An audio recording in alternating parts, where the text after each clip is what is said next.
Bonjour, bienvenue dans cette nouvelle vidéo. Hier, nous avons fait un pique-nique, on a profité du beau temps et voilà, on s'est retrouvés avec des amis, au parc, c'était très chouette et forcément, bah, j'ai amené des jeux, hein, je peux pas m'en empêcher.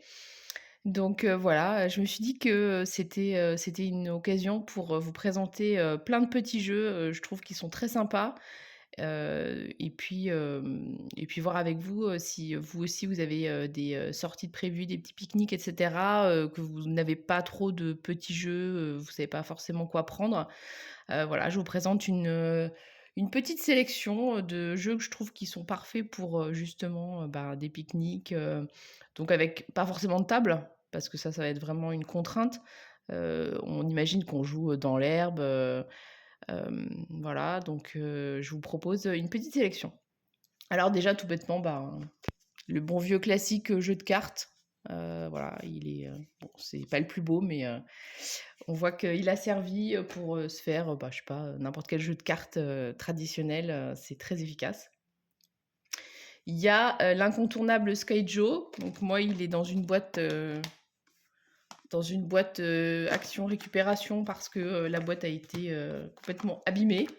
Voilà, donc le Skyjo, un grand classique, tout le monde y joue, enfin je dis tout le monde, non, mais je vois tellement de gens qui y jouent, partout que, voilà, et puis les ventes vont pas me faire dire le contraire. Si vous en avez un petit peu marre du Skyjo, il y en a un qui est sorti il y a pas très longtemps, et je trouve qu'il est vraiment, très sympa, c'est Duck and Cover. Donc voilà, c'est vraiment aussi simple que le Skyjo. Il y a une mécanique un tout petit peu différente dans le sens où, on va devoir, recouvrir nos cartes et arriver à marquer le moins de points possible, mais enfin vraiment c'est aussi simple, de prise en main, et voilà, il y a des petits canards, c'est rigolo. Il faut dire coin quand on n'a pas la carte, enfin c'est toujours très sympa. Dans la catégorie vraiment hyper, hyper accessible, je pense que, un bon petit jeu aussi, ce serait Punto. Punto, c'est, un peu, il faut aligner, alors déjà, c'est vraiment, un format, hyper adapté, et puis en gros, il faut faire des lignes, avec ses points, donc ça, c'est très, très sympa aussi, et puis ça prend vraiment pas de place. Wasabi, un grand classique. Voilà, donc là, il y a une énorme boîte, mais ça, c'est celle qu'on a à la maison. En fait, en vrai, il y a juste des dés. Donc après, ça, c'est un petit peu casse-pied. Il faut prévoir un couvercle. Mais bon, si vous avez pris n'importe quelle autre boîte, ça marche. Et puis, bah, vous avez ce paquet de cartes-là. Donc Wasabi, c'est vraiment un jeu ultra familial. Vous pouvez y jouer à partir de, je sais pas, 5-6 ans quasiment. Parce que une fois que vous connaissez les effets des cartes et puis les dessins sont bien marqués dessus, ça marche très bien. Donc voilà. Wasabi, c'est super.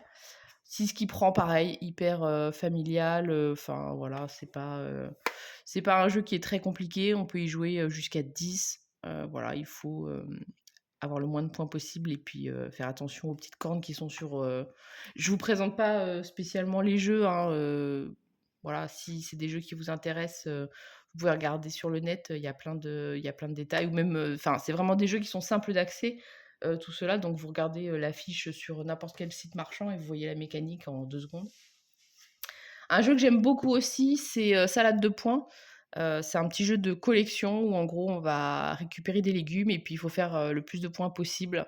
Voilà, donc ça c'est un petit jeu aussi que j'aime bien et puis, les boîtes, métalliques, Gigamic, ça a mauvaise presse, maintenant parce que c'est pas très écolo, mais pour le coup c'est un petit peu increvable quand on part en pique-nique, c'est plutôt chouette.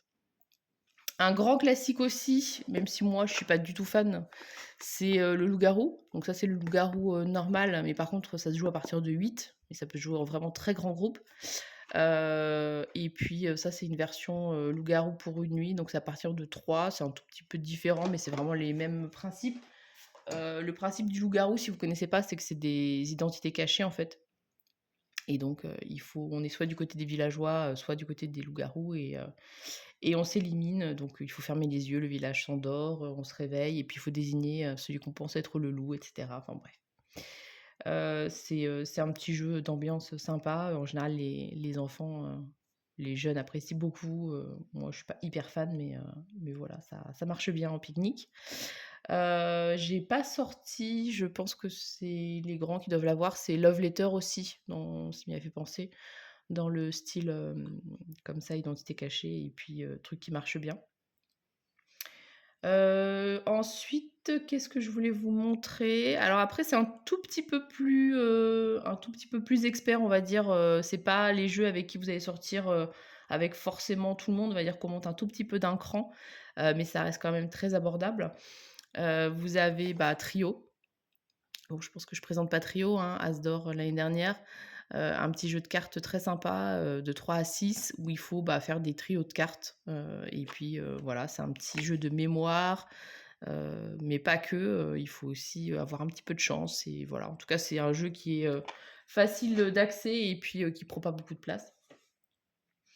Ce que je fais souvent aussi, c'est que, par exemple, Exploding Kitten qui est un jeu, d'ambiance, où on va devoir, du coup, jouer avec, par exemple, des cartes aussi. Mais là, en fait, j'ai une grosse boîte avec, bah, du coup, des extensions et cetera.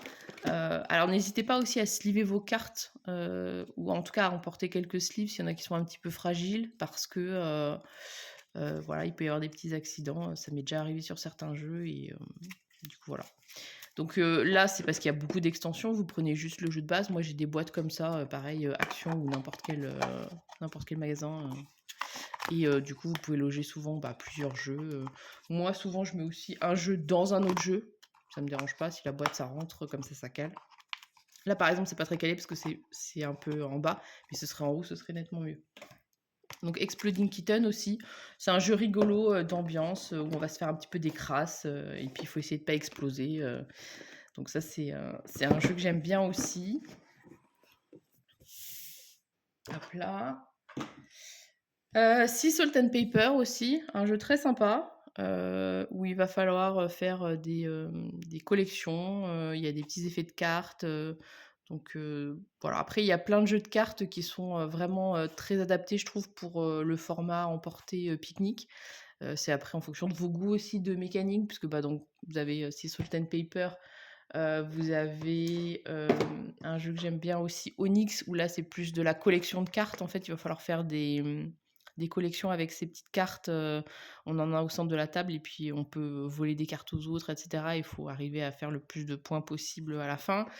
Vous avez des jeux, bah, de défausse. Donc là, par exemple, Gang of Four, c'est pareil, la boîte elle est un peu, cracra. Donc ça, c'est parce que j'aime bien les jeux de défausse. Ça, c'est un autre jeu de défausse aussi, par exemple, Fiji Flush, voilà. N'hésitez pas aussi à emporter quelques jeux à 2 parce que, c'est sympa d'avoir des jeux qui se jouent, jusqu'à beaucoup. Vous voyez, par exemple, Onyx, ça se joue jusqu'à 6. Si Salt and Pepper, on y a joué à 5 au final, ça a pas changé grand-chose.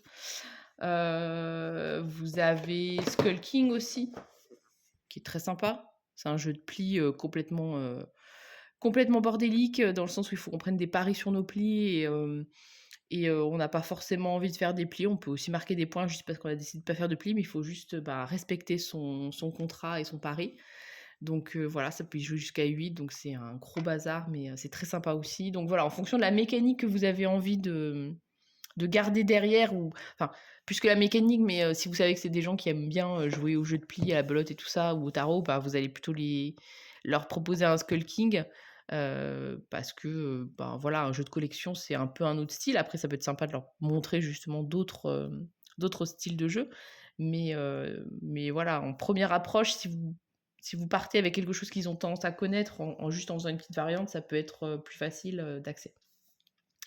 Donc ouais, je vous disais, n'hésitez pas aussi à prendre des jeux, qui se jouent à 2, parce que, bah, voilà, il peut y avoir, des gens qui ont envie de jouer, mais pas forcément aux mêmes choses, ou pas forcément, il y en a qui ont commencé une partie de quelque chose à 4 et d'autres, il y a une autre table qui joue à 5 à autre chose et puis il y a une différence de temporalité. Il y en a un qui, va partir pour jouer, au ballon entre-temps ou faire un molki ou je sais pas quoi et puis du coup, voilà donc avoir, quelques jeux aussi qui se jouent à 2. Alors bien évidemment, vous êtes pas obligé de partir avec tout le sac que je vous montre, c'est vous faites une petite sélection et puis ça dépend aussi de ce que vous avez.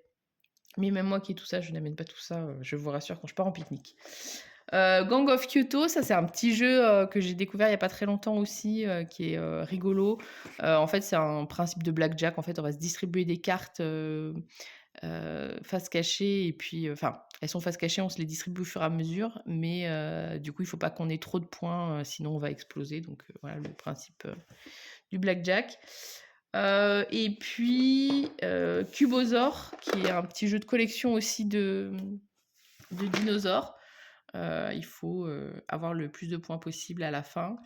Voilà, en améliorant sa collection. C'est un jeu que, je sais que les grands, ils prennent souvent pour aller jouer avec les copains et par contre, bah, voilà, quand je vous disais, enfin, ça se voit peut-être pas beaucoup, mais le problème des, pique-niques et autres, c'est que, bah, là, il y a eu, une gourde d'eau qui est tombée dessus et puis les cartes sont, bah, toutes gondolées donc voilà. Les sleeves, ça peut être pas mal pour, essayer de limiter un petit peu la casse, bon après, il y a des jeux, où c'est vraiment très embêtant quand on connaît la carte à l'avance. Là, bon, ça reste des jeux plutôt légers, donc voilà.